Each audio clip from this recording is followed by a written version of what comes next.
It is June 28th, 2024, and Israel's ongoing saber rattling towards Hezbollah continues as we continue to see increasing clashes between the two sides over the border with Lebanon. But what is the real strategy here? Does Israel actually want to pursue a full on, all out war with Hezbollah, even though arguably it would be incredibly embarrassing for them, especially given the fact that they haven't gotten anywhere near Netanyahu's pledge of defeating Hamas in Gaza? Or is there more to it? Is there a much wider plan for Netanyahu as he looks over to his allies in the US and he sees that first presidential debate performance coming from Joe Biden wasn't all that great, to say the least? I really don't know what he said at the end of that sentence. I don't think he knows what he said either. Look. And Biden's top opponent is, of course, Donald Trump, someone who made very clear on the debate stage just how supportive he is of Israel. But he said the only one who wants to keep going is Hamas. Actually, Israel is the one, and you should let him go and let him finish the job. He doesn't want to do it. He's become like a Palestinian, but they don't like him because he's a very bad Palestinian. He's a weak one. So in Netanyahu's eyes, all he has to do is hang on for a few more months and keep his fingers crossed for the results of the 2024 election. But what does that mean for the ongoing clashes with Hezbollah, and how could we see those tensions continue to increase? Will it go all the way to an all-out war, or will it stay contained just enough to where the fanatics, the far-right fanatics within the Israeli government, stay happy? Well, we discussed all of the possible options with a special guest earlier, so let's take a listen to that conversation now. Joining me now to discuss is veteran war correspondent Elijah Magnier. Elijah, thanks so much for taking the time to join me. Thank you for having me. Now, I want to get your take on the latest here. I know that we've been keeping an eye on these increasing tensions between Israel and Hezbollah, and you now have the Pentagon saying that they are moving U.S. military assets closer to Israel and Lebanon to be ready to evacuate Americans as fighting has intensified. Now, this is according to some anonymous sources there, so we'll take that for what it's worth. But do you think that there is a genuine concern that this fighting is going to intensify? And I guess, what does that tell us if the U.S. is doing this when they, arguably, if they wanted this to stop, all they have to do is make a phone call to Israel? Well, that's a very timely question, and particularly after the debate between the President Joe Biden and the candidate, former President Donald Trump. We understand from the debate that first, Joe Biden is indeed supporting Israel by sending not only weapons and ammunition, but he himself said that he has sent intelligence officers. And we know that there are 2,000 of the Delta forces. It means Biden is all in. Why we are saying that? It's because for the geopolitical dynamic between Israel and Gaza and the West Bank and Israel and Lebanon, we understand that the Americans have no choice but to accommodate Prime Minister Benjamin Netanyahu's plan to remain in power and to continue waging war on the Palestinians and most probably on Lebanon. Now, we have also Donald Trump saying that Biden should have allowed the Israelis to finish the job, which an indication for Benjamin Netanyahu, wait for me to become a president, and then I will give you a free hand. And giving free hands, it means for Netanyahu to remain in power, he needs an excuse. Gaza is no longer a valid excuse because he is almost reaching the end of the battles, and what he's continuing to do are limited operation where he would go like he did in the Shifa hospital for 10 days and then he would pull out, and then like he went to Shujaiya, and then after a few days he will finish the operation that he wants, putting out the troops. So he will continue raiding Gaza on and off basis without declaring the end of the military operation. Now, that is directly related to the potentiality of a war in Lebanon. Now, Hezbollah is not an easy, a non-state actor that Israel can defeat. Nevertheless, for the Israelis to start a war against Lebanon, it is actually possible within a limit, which means a reduced military operation. And the reduced military operation, there are many details on that sentence, because so far both the Israelis and Hezbollah showed restraint and respected the rule of engagement by not hitting civilian targets. Of course, there were non-intentional killing of civilians, and there were on the Lebanese side 50 to 70 civilians who have been killed that are called out due to collateral damage. The number of the civilians is acceptable in a case of war, although every life matters. Nevertheless, Israel understands today that Hezbollah can control the limit of the operation within military objectives. This is why we have seen in the south of Lebanon today and yesterday and in the last days the Israeli interception missile system improving and in a much larger quantity. For me, that is an indication that the Israelis are preparing something. First, they are testing if they can intercept all the missiles and the rockets. Second, they need to continue testing their interception missile system to see if they can reduce the damage that Hezbollah's rockets and missile and drones can cause on the Israelis. The third and most important point, it is possible for Israel to hit thousands of Hezbollah targets, because there are thousands, and even between 10 to 15,000 targets, where they can be only military warehouses, officers, military officials, military members of the special forces, the officials within the organization, the infrastructure of the organization. So hitting exclusively military targets. And that will force Hezbollah to retaliate against exclusively military targets. And this is why we have seen in the last days the Israeli increasing capability of interception missile for them to have a possibility to enlarge the war, but not to an all-out war, but to a limited war between militaries. Now, having done that, Benjamin Netanyahu cannot start this war. I'm sorry if I'm keeping you longer by saying the details, but for that, Netanyahu needs the Americans in, and he needs the Americans very present, supporting Israel in case Iran, Yemen, Iraq, and the front on Syria join the battle. And by having the Americans very close and having the approval of the Americans, he can start this kind of wider but limited military operation. And that can last for 4 weeks, 3 weeks, 6 weeks, and then it will be limited to only militaries. And then he can declare that he has crippled half. He can say whatever he wants, even if it doesn't meet reality.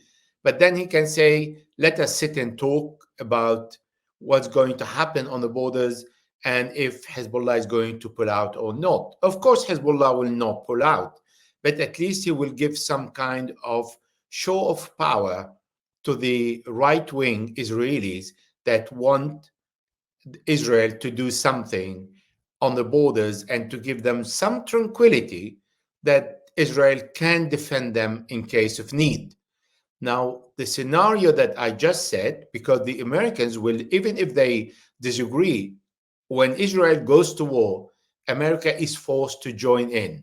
If Joe Biden wants or not, he cannot permit himself, particularly after the poor performance he has given on the debate with Donald Trump, he cannot leave Israel on its own.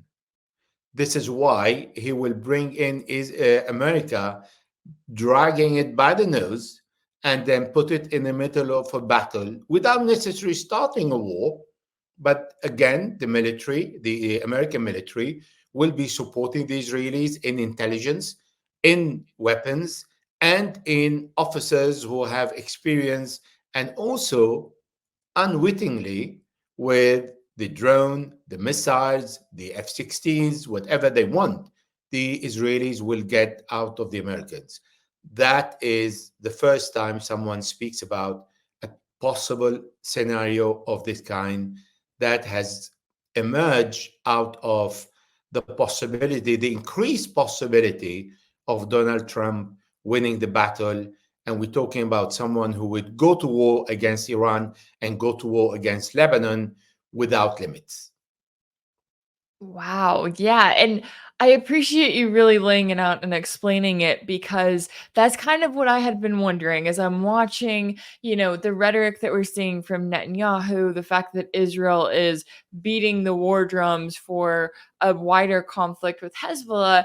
I feel like any sane, logical person, right? They're looking at this and going, you're not going to do well if you go to an all out war against Hezbollah, especially given how Israel has fared with their war against Hamas. The fact that Hamas still exists and is nowhere near being defeated. But yeah, as we saw from Donald Trump last night, I mean, he was Mr. Pro Israel, right? Him claiming, oh, I would let them finish the job. It's like, okay, what does he actually mean by that? Maybe he thinks that he means the defeat of Hamas, but even Israel has admitted, well, the IDF spokesman, I should say, has admitted that there is no defeating Hamas. There is no defeating the resistance, essentially. And so, because of that, it does raise a lot of concerns about what Trump would do as soon as, not even as soon as he gets into office, but even as soon as he gets elected. I mean, I know that he was sitting there and saying, oh, well, talking about, looking at Ukraine, he's claiming,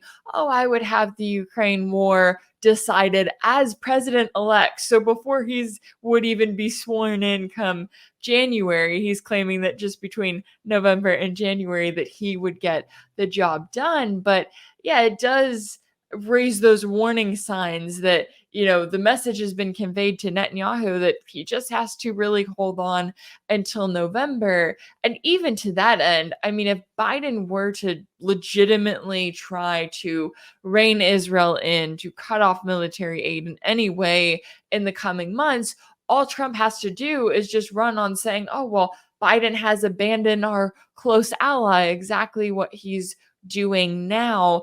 And unfortunately, that's likely to continue to get Trump support. But I guess when you look at the timeline, I mean, we still have a few months to go until November. Do you think that Netanyahu can really hang on here, and has the sort of rumblings that we've seen within his government, the frustrations with him for not doing more, or as Benny Gantz claims, not having a plan for post-war Gaza, is that kind of building up to the point where we could see Netanyahu go, and then, of course, someone who's just like him replace him even before November? Well, I think Netanyahu will remain in power because there is nothing that can remove him. According to the Knesset support that he has with the majority, this is where he can remain in power as long as the far right wing is supporting him, and the far right is indeed supporting him. Now, he has introduced something very new, and what he has introduced is the West Bank. And by introducing the West Bank, he's giving something to the far right wing parties and supporters to show that he is still strong. What he did is he has announced that he is now occupying 80 to 82% of the West Bank, and that he is applying the 1995 Oslo Agreement because there is a part in the agreement that authorized Israeli security cabinet to strip the Palestinian Authority of its control over the area B, for example, but also in other areas. And to what he has announced with his finance minister Bezalel Smotrich, that the east of Bethlehem and southeast of Jerusalem will be under the full control of the Israeli military and civilian authority.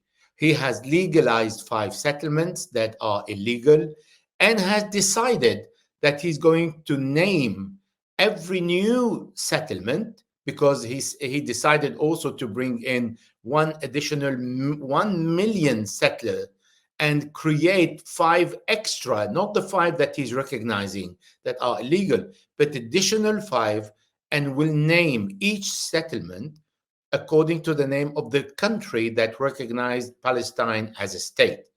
That's a real challenge. So what he is doing now, he's giving ammunition to divert the attention away from Gaza and his failure in Gaza. Killing civilians, destroying Gaza, that's not a success, because now the military, Benjamin Netanyahu's infrastructure, supporters, assistant, national security advisor, the military, everybody saying Hamas cannot be defeated. Okay, if Hamas cannot be defeated, then it has the Israeli occupation forces failed. What he's showing today, that he is still engaged and he can still do a lot in this war.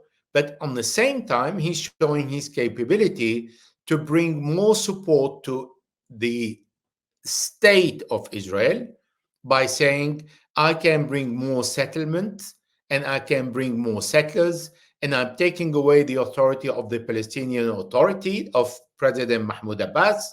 And then this is how I make sure that we will not have surprises from the Palestinian, neither from Gaza nor from the West Bank. But in the meantime, he is killing completely the Oslo Agreement. That gives him enough ammunition to play with for some time and to show that he is still useful. And he's not really the nincompoop that other parties are trying to portray him because of the failure of the 7th of October, and because he has set the bar very high by saying my objectives are to destroy Hamas and to free all the captives. So by doing that, he has time to remain in power, and then he needs something else. Something else would be killing Hamas leaders, because sooner or later he will find 1 or 2. It doesn't matter. He will show that he has the capability of doing so. Playing with Lebanon or with Hezbollah on the edge of the abyss without going into an all-out war, that again will give him enough time. So all that is to buy time for Netanyahu to remain in power until the outcome of the US presidential election is more visible. And there is nothing in the Israeli laws that forces Benjamin Netanyahu to go to an early elections. The manifestation in the street are still very small in comparison to the support that Netanyahu enjoys from his popularity or the support of the right wings, etc. And if this war continue for another year, or Netanyahu insisted on going until the election in October 2026, as they are due in 26, so we're talking about still at least 2 years and a few extra months, then he has time to score some victories and to do something and retain the power without being forced to go to jail and confront his failure. So yes, the answer to your question is he has the means. He's a very clever man. He's intelligent, more intelligent than any Israeli politicians so far that came to Israel in the last 20 to 30 years. And he's managing, regardless all the failure that he is linked to, the problem that he is faced with the Americans, because he faced similar problems with President Barack Obama in the past. and he managed to force on the Americans to support him. Barack Obama is the one who set off the plan to support Israel every year with $3.5 billion. And Joe Biden came to increase that. And tomorrow, if Biden fails, Donald Trump will come and even increase the amount and give more than what Joe Biden gave lately, the additional $17 billion on top of the $3.5 billion. So yes, he will manage his way to stay in power. There is a strong possibility for that. Yeah, I know. I remember when Obama was in office and the media was so critical of him. They acted like, oh, he doesn't like Israel. He doesn't like Netanyahu. And I was sitting there going, he just signed off on this massive military aid package to give them billions every single year. There's no, he doesn't support Israel. I mean, clearly he is doing that. And then, yeah, it has been the almost requirement of every president that we've had since. I know even when Trump, when he was campaigning for office, he initially started out in 2016 and there was kind of some talk of a two-state solution, and then he got, I don't know if he got invited to Israel for a trip or if he just got a slap on the wrist, but after that it was no more of that talk, that is for sure.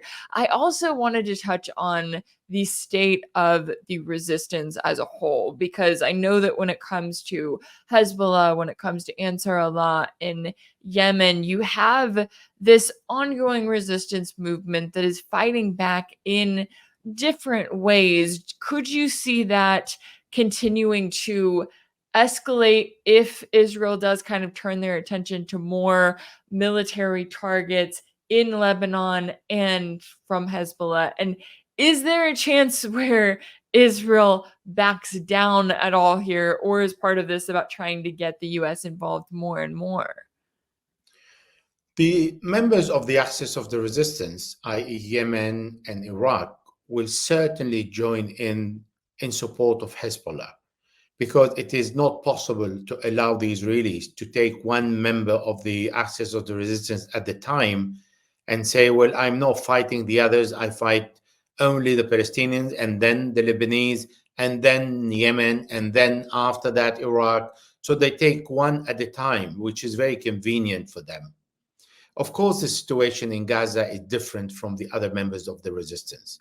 We have seen how Yemen managed to challenge the two strong naval forces in the world, the British and the Americans. And they have managed to impose on them a deterrence in the Red Sea. And both the Americans and the British failed to deter the Yemeni. So that is very significant. We've seen also an increase of power and capability of the Yemeni when they move from a light surface-to-surface missile to more powerful, and then to suicide boats. And they also have suicide submarines that they have not used. They are increasing the capability of their surface-to-surface missile also, and they are targeting the Americans and the British and no longer the Israelis only, because the American and British stepped up in the war. So the Yemeni will again support Hezbollah in this war and will make sure that the whole economy between Asia and Europe is going to be disrupted. Now, if Hezbollah decides to stop the Mediterranean and the navigation in the Mediterranean, then this is going to be extremely harsh on the European economy and the world economy. If this is what the Americans want, the Hezbollah, if they found themselves cornered with a war that is limited between the military, then they will close the Mediterranean, because they cannot allow the Israelis to say, okay, well, I destroyed several thousands of objectives, and then please stop the war because I've done my job. I emptied my bank of objectives, and now we can stop, and for Israel to be in control of the timetable and the timing to stop the war. This is not going to happen. What's going to happen is that Hezbollah is not going to abide by the Israeli rules. It's going to step up and consider, for example, the oil and gas platform as military targets. It will consider Haifa as a military target because Haifa is receiving military support from the Americans. Is going to consider the military airport in Israel as potential military targets. So this is where things will go out of hand for the Israelis and will not really conduct the war in the way they want. That is the risk. So for that, Hezbollah, of course, Hezbollah may need support of specialized missile expert and drone expert. And if these come to Lebanon as member of the Axis of the Resistance from different country, they may not leave. They may stay in the country. And then the country needs to deal with a force that is growing much bigger than the Lebanese army, much bigger than any other force to be controlled. And then what the pro-American Lebanese will do in this case. So America will lose the control over Lebanon and will put their allies in Lebanon in a very difficult situation. So starting a war is something. Controlling it is not in the hand of Israel and America. And certainly ending the war is not in the hand of the Israelis and the Americans. So when the Israelis will decide to go to a wider but not an all-out war, they don't control the tempo. They are not the maestro in this war. So far, we've seen Hezbollah started on the 8th of October, and Hezbollah imposed itself as the maestro. And I don't think Hezbollah is ready to give up on this road. Yeah, certainly a lot at stake here all around and a lot to continue to keep an eye on. And I really appreciate you taking the time to join me today to break down all of the latest here. Veteran war correspondent Elijah Magnier, thank you so much for your time and insight. It's my pleasure. Thank you for having me. If anything in this video resonated with you, be sure to like it, share it with your friends, leave a comment, and as always, don't forget to subscribe. And if you want to keep up with all of my work, make sure that you're subscribed to my page on Substack. That's rachelblevins.substack.com. If you want to support my work, you can also check out my page on Patreon. That's patreon.com/rachelblevins. That's where you can sign up as a monthly paid subscriber and join the community there. As always, thank you all so much for all of your support, and I'll see you next time.